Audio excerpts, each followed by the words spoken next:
ગાપુડીમાં doctor APJ Abdul કલામની પ્રતિમાનું મુખ્યમંત્રી ચંદ્રબાબુ નાયડુ દ્વારા અનાવરણ કરાયું. આંધ્રપ્રદેશના મુખ્યમંત્રી એન ચંદ્રબાબુ નાયડુએ વેલગાપુડી ખાતે પૂર્વ રાષ્ટ્રીય ડોક્ટર એપીજે અબ્દુલ કલામની પ્રતિમાનું અનાવરણ કર્યું. આ પ્રતિમા વાઇબ્રન્ટ્સ ઓફ કલામ સંસ્થાના પ્રયાસોથી સ્થાપિત કરવામાં આવી છે.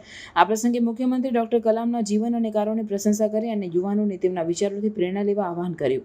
મુખ્યમંત્રીએ જણાવ્યું કે ડોક્ટર કલામ માત્ર વૈજ્ઞાનિક જ નહોતા, પરંતુ તેઓ એક મહાન શિક્ષક અને યુવાનો માટે પ્રેરણા સ્ત્રોત હતા. તેમણે ઉમેર્યું કે કલામ સાહેબનું જીવન દરેક ભારતીય માટે માર્ગદર્શક છે અને તેમની પ્રતિમા યુવા પેઢીને દેશ સેવા માટે પ્રેરણા આપશે.